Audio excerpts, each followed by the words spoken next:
Monster Inside, an audio-visual novella by Random Seed Games.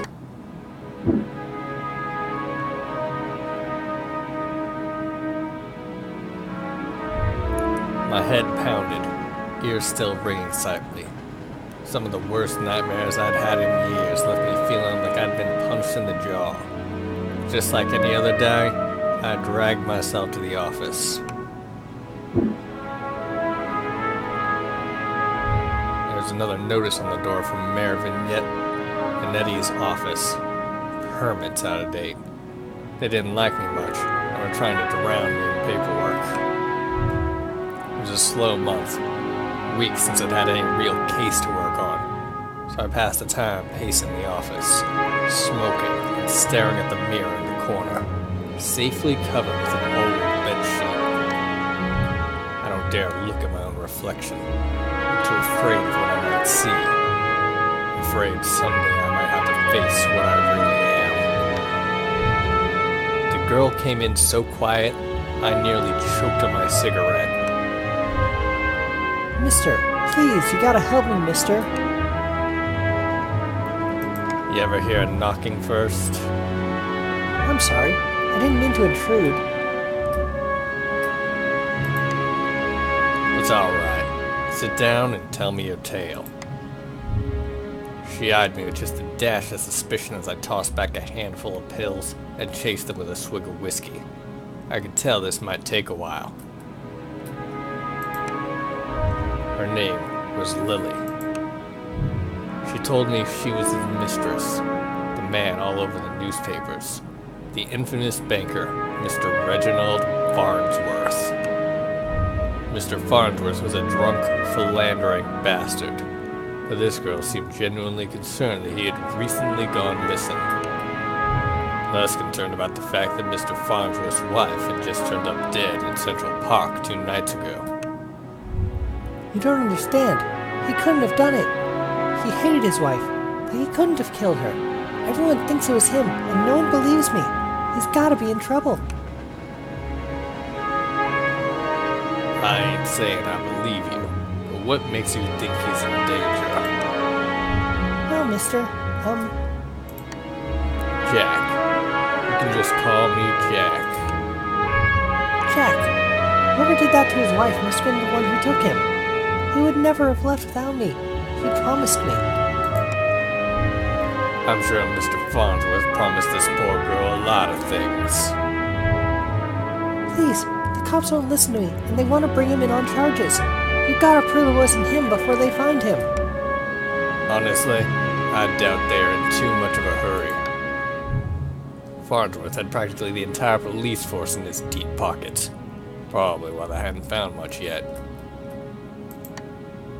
If they had found him and brought him in, it would be due to public pressure. Sometimes a mob with pitchforks is more dangerous than one man with money. You got my curiosity, but you might not like what I find. Oh, thank you, mister. Jack. Thank you. But please, be careful. I don't think this was just any murder. Or kidnapper. I think it was a beast. Beast. The word struck me funny, like when you jaw your elbow on a hard corner. Not a word many use these days, except in hushed whispers and bedtime stories for children. Ooh, they were real enough, all right. They just got better at hiding, controlling their unseemly urges. But I hadn't seen any monsters in nearly 15 years. Back when I was still a cop myself.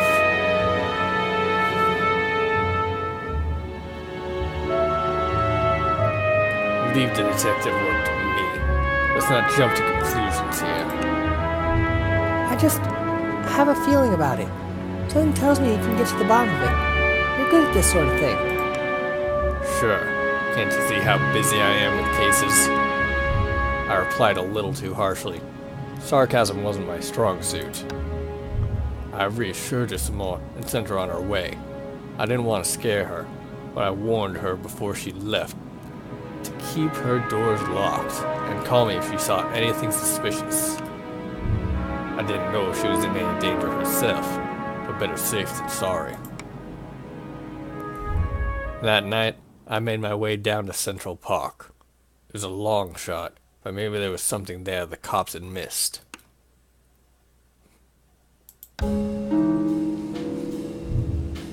The scene was already picked clean by the cops days ago, but I've got a knack for finding the things others overlook. A knack. More of a symptom of a condition. Other, less useful, symptoms I kept in check. But for the time being, my keen sense of smell would come in handy. It was faint. I could smell it before I even approached the police line. The scent was less of a thing, and more of an emotion. Seduction. A strangely familiar smell. I expected the scent of trepidation, or maybe even outright fear. But Mrs. Farnworth seems to be at the height of pleasure when she left this world. Brought new meaning to a crime of passion. Pushing the thought from my mind, it was time to get down to business. Muddy footprints everywhere. Difficult to pick out anything from the prints the cops left behind in their haste. But cops don't wear $2,000 pairs of carcanals. It looked like Mr. Farnsworth was there that night, and walked away on his own 2 feet. Burn mark on a nearby tree caught my eye. I ran my finger along its length and felt a chill down my spine. This wasn't just any burn mark. This was the mark of an ancient magic. It's doubtful the cops would have picked up on it. Could Lily have been right here? Something unnatural was at play here. But I was no stranger to the strange. After looking around for a while longer, I realized the park had given up all it was hiding from me. So I trudged back to my apartment, and my head hit my pillow like it owed me money. The next morning, I was reeling from another bout of ghoulish nightmares, but I tried to hide my discomfort when I saw Lily was already sitting outside my office. She waited wordlessly as I unlocked the door and ripped down another notice from the mayor's office. I motioned for her to step inside. Seemingly afraid of what I might say, she finally worked up the courage to ask. So, what did you find?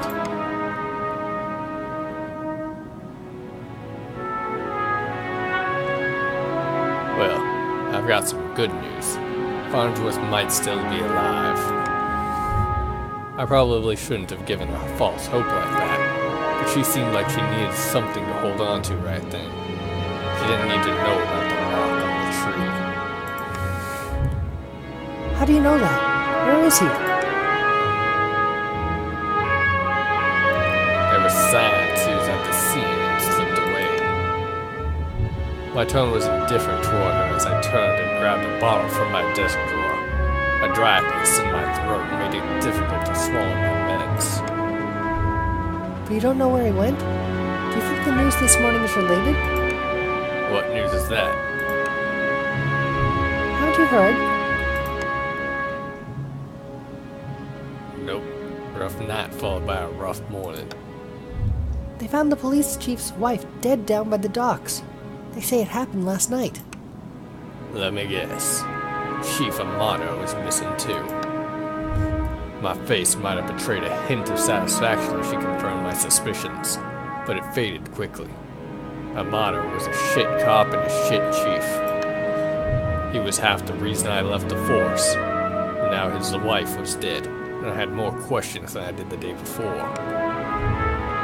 The gears in my head started to spin, which wasn't helped by the splitting pain in my temples. I told Lily I needed time to work, and she left slightly dejected, wanting more answers than I could provide. That night, after the cops had cleared out of the docks, I would slip down and see what I could uncover concerning Mr. Amato's, or Mrs. Amato's untimely demise. The cold air smelled strongly of salt and oil. Could it be? That smell again, like someone had bottled pure arousal and used it as a perfume. It hit me like a long-forgotten memory. The sensual fumes soon gave way to a rush of adrenaline. I knew exactly what the scent reminded me of, and that scared me more than not knowing. I looked down my hands, shaking. The nightmares, the headaches. No, I was better now, reformed. I had to focus, no jumping to conclusions. Follow the evidence. Red Phoenix cigarettes. Same shitty brand I smoke every day. Everyone's got their vice. There, just there, the smallest piece of purple fabric, torn and caught in the splinter of a board. The police report didn't say anything about Mrs. Amato wearing purple, and it was certainly of a quality that you wouldn't expect down here. Don't see too many high society types around flaunting royal purple threads. I pulled out my own pack of reds and lit up.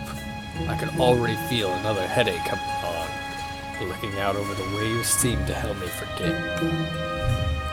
The cold helped me push down the uncomfortable thoughts that had been bubbling to the top of my brain. I honestly don't remember the walk back to the office. Apparently, I spent the night in my easy chair. The scent from the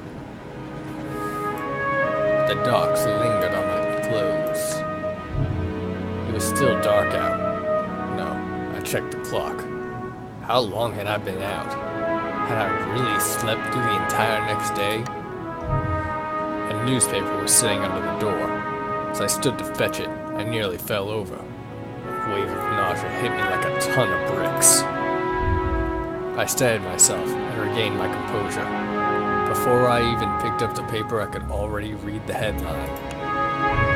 Breaking. Maya missing. Wife found dead. Two cases is a coincidence. 3 is a pattern. The cops would come asking questions soon. They knew I had a history of antagonizing all the victims. I stumbled to my desk and slammed back 3 days worth of inhibitor pills. I couldn't take any chances. I had to investigate the scene to be sure. I threw on my jacket and went to the door. Lily caught me off guard on the other side. Jack, where are you off to? I've been trying to reach you all day. I'm sorry, Lily, but I don't have time to talk. I have to go. Okay, we need to talk when you get back. Stay safe. She gave me a soft kiss on the cheek as I rushed off. Part of me wanted to stay and tell her it would be okay, but it would be a lie. The alley was located just behind the high-rise apartments where Mayor Vassetti and his wife lived. I could tell the police were spooked now. The crime scene was even sloppier than the last. They hadn't even bothered to submit the trash into evidence. Why wouldn't they at least look through the dumpster? It seemed untouched. No one wants to do the dirty work. But I know how to find the good stuff. It really doesn't take long if you know what to look for. Lightweight bags usually mean someone was dumping documents. If you were lucky, they didn't bother to shred them. Jackpot. Shell companies, shady stock trades, bribes. I knew Mayor Vassetti was crooked, but this was unbelievable. And there was more. Letters between Mayor Vassetti and Chief Amato, talking about me. How they were trying to get me shut down. They didn't like me snooping around crime scenes all the time. Well, they weren't here to stop me snooping around this. Eddie's car. If he's still alive, why wouldn't he have left in his car? It didn't make any sense. I honestly wasn't too motivated to find him, but the stakes were too high, and my bet was edging toward the unthinkable. As I searched around for anything that might assuage my fears, I caught the scent again. It overwhelmed my other senses with undulating pleasure. It was intoxicating. A weapon used on the weak-willed. A weapon I knew all too well, though it had been many years since I had used it. Was there another like me? Was I being framed? It wasn't possible. Was it? I was taking my inhibitors. I was reformed. The nightmares, the headaches, the memory lapses. I couldn't even trust myself. I started walking back out of the alleyway when something shiny caught my eye. A watch. Not just any watch, though. My watch. How long had my wrist been bare? Surely I had just dropped it when I first came down the alley. I checked the time just before I left the office, hadn't I? Or I used the wall clock. Couldn't be sure. I couldn't be sure of anything. So I ran. I don't know why I ran back to the office. The cops would probably show up any minute to knock the door down and cart me away. They would put it together before long. Maybe it would be best for everyone if I simply faced my own reflection. But Lily was still there waiting for me. Jack, what's wrong? You look like you've seen a ghost. My own ghost. Come back to haunt me from the past. You're not making any sense, Jack. Come, sit down. You don't understand. You're not safe around me. I took a good last look at her as I prepared to shove her out the door. I noticed she was wearing the same thing she had when she first came to my office 3 days ago. A beautiful purple dress. Odd that I hadn't really noticed it before. It made her seem out of place, out of time. And it was frayed around the edges, torn in places. My chair caught my fall as my knees failed me. It was you. You are the monster. Succubus. Oh, Jack. We are one and the same, you and I. We are both monsters. I'm simply more honest with myself. There's no such thing as reformation. Those pills you take only make you dull. Beasts like us should never suppress our true natures as you have, Incubus. Those men were probably dead now too, I figured. She probably took them to her lair and harvested their seed. So you've done all this just to wake me up? You could say that, though it seemed enough just to have you doubt yourself. You believed you were still capable of such horrors, which means deep down you probably are. You can't escape it. Now I need you to complete the deed. You took my watch, messed with my head. Oh, don't act like I didn't do you a favor. Those men hated you and wanted you gone, and now they are gone. I mustered the strength to stand again, moving casually to the window by the corner. She was right about one thing. I was dull, weak compared to her. If I refused her and she attacked me, I was a dead man. I had to keep her talking. I've never met a succubus who seduces and kills women. Oh, please. Such a 14th century stereotype. I don't discriminate when it comes to the pleasures of the flesh. But I do still need an incubus like yourself to take the tainted seed I've harvested from those awful men and plant it among the fertile masses for me. I'm tired of draining my lovers just to survive. I'm ready to settle down and start a family. That maniacal laughter. I positioned myself carefully, making sure she was looking in my direction. Sorry, but I'm not your guy. With a quick flick of my wrist, I whipped the old bedsheet off of the corner mirror. Lily was blinded by her own reflection and sucked into the mirror with a painful, monstrous scream. Trapped. Shielding my own eyes, I pulled a revolver from my desk side drawer, aimed it at the mirror, and fired.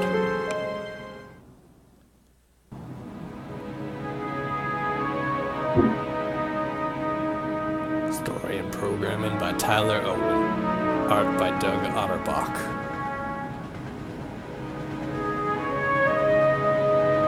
And link will be in the description.